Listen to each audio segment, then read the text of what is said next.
Atacan a youtuber. Ya se nos acabaron las vacaciones a los que... Amenazan a influencer. El primer ataque fue un carro quemado. Y recapturan al líder guachicolero fugado de penal de Tula. Bienvenidos al Caporal del 18 de abril. Comenzamos.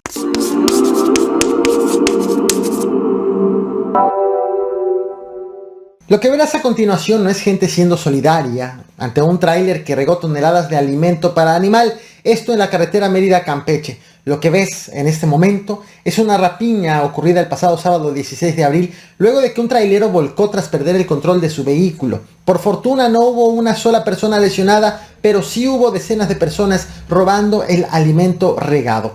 La rapiña fue interrumpida tras el arribo de policías y trabajadores de la empresa dueña de la mercancía.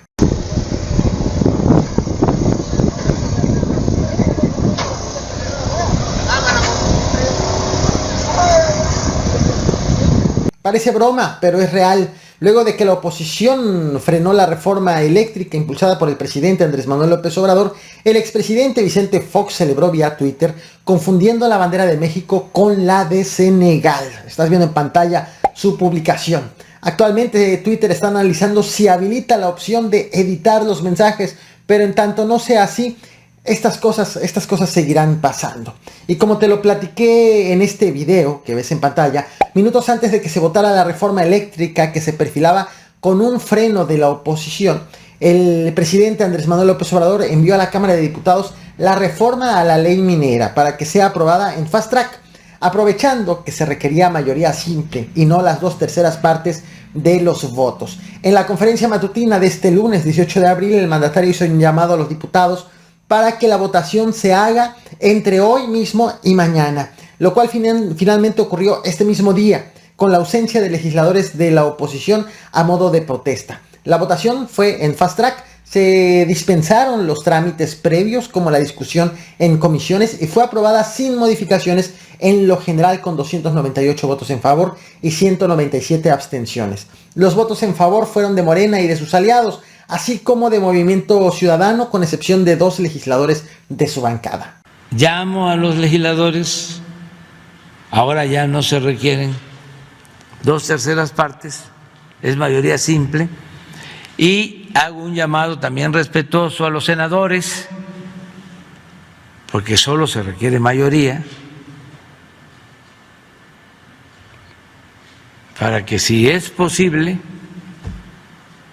hoy o mañana ya se proteja el litio. En otro video te platiqué que el pasado 14 de abril Cecilia Flores, fundadora de la organización Madres Buscadoras de Sonora, escribió este tweet que estás viendo en este momento, donde hablaba del hallazgo de restos humanos que creía que podían ser de los de uno de sus hijos. Estos restos fueron sometidos a estudios de ADN. A 4 días de este hallazgo en Hermosillo, Sonora, la Fiscalía General de Justicia del Estado informó vía Twitter, como lo puedes ver, que estos estudios arrojaron que los restos no pertenecen a Marco Antonio, hijo de Cecilia Flores. Estás viendo en pantalla la publicación hecha por la Fiscalía Estatal. ¿Y cómo va el caso de Devani, la joven de 18 años desaparecida el pasado 8 de abril tras bajarse de un taxi durante la noche en la carretera Laredo, en el municipio de Escobedo, en Nuevo León? Mario Escobar, el padre de la joven, ha informado que existe un video posterior a esta fotografía, la última que se conocía de Devani. Este video está bajo el poder de la Fiscalía General de Justicia de Nuevo León y según el padre, muestra el video a Devani caminar hacia una empresa de transporte de carga de nombre Transportes Internacionales Alcosa. Este lunes 18 de abril, autoridades revisaron las instalaciones de la empresa. Esta fue custodiada y acordonada por elementos de la Fuerza Civil, mientras que ministeriales revisaron las instalaciones apoyadas por un binomio canino. Este domingo 17 de abril hubo un concierto masivo en un bar del centro histórico llamado Terraza Franciscana. Como parte del atractivo fueron programados conciertos de 2 bandas, la banda Mascatesta y la banda Melodicans. Una vez que había terminado de tocar la primera banda y ya estaba la segunda, se desató una riña entre los asistentes. Comenzaron a lanzar botellas de vidrio. Un grupo de encapuchados se fue directamente contra los músicos y el equipo del staff de Mascatesta, que se había quedado a ver la participación de Melodicans. Los agresores portaban palos y al menos un arma de fuego, la cual fue detonada en varias ocasiones. Según videos disponibles en redes sociales, no intervino personal de seguridad. 2 integrantes de Mascatesta fueron agredidos, un músico identificado como Cábula y un integrante de su staff. Una llamada de emergencia alertó de este hecho al 911 a las 9:30 de la noche, tras lo cual llegaron elementos de emergencia. Aunque inicialmente fueron hospitalizados los 2 integrantes de la banda heridos, este lunes 18 de abril permanecía hospitalizado solamente uno, Cábula, reportado fuera de peligro. Te muestro parte de lo grabado durante el concierto.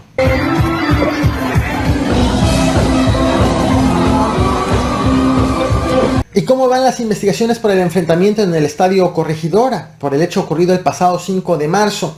La Fiscalía General del Estado de Querétaro ha informado hace apenas unas horas que creó un equipo de coordinación operativa para dar seguimiento a las investigaciones, órdenes de aprehensión y detenciones. Se trata de un equipo interdisciplinario que va a dar seguimiento al caso hasta su conclusión, según lo han prometido las autoridades. Fue habilitado un micrositio de internet sobre este caso, en donde se informa de 39 detenidos al momento de las 59 órdenes de aprehensión giradas por un juez. Hablan también de 51 cateos en instalaciones de Gallos Blancos de Querétaro, de la empresa de seguridad privada GSK 9 y de otros inmuebles en 6 municipios del estado. Si quieres conocer el micrositio, te dejo el link en la descripción, en los comentarios, en la descripción de este video. En Culiacán, Sinaloa, fue atacado el empresario y youtuber Jorge Luis N., a unos metros de la 9ª zona militar. De acuerdo con autoridades municipales, el youtuber conocido como El Compa Jorge bajó de su vehículo cuando fue atacado en al menos 10 ocasiones con un arma de fuego por hombres que ya lo estaban esperando. El youtuber fue llevado a una clínica, pero a su arribo ya no llegó con vida. Este fue uno de los últimos videos que subió a sus redes sociales. El youtuber, por cierto, acostumbraba a hablar de los riesgos que se tiene de vivir en la ciudad. Feliz inicio de semana para todos. Ya se nos acabaron las vacaciones a los que pudimos tener vacaciones, pleba. Ahora sí, a chingarle. Yo aquí vengo a hacer vueltas a los bancos a ver qué tanta fila hay. Bendiciones, pleba. Bonito día para todos. En las últimas horas, la cantante e influencer Michelle Maciel de Cajeme, Sonora, denunció en sus redes sociales que ha sido víctima de 4 intentos de homicidio y que las autoridades no han hecho nada. Su denuncia fue hecha mediante un video en donde mostró imágenes de los vehículos que le han sido quemados.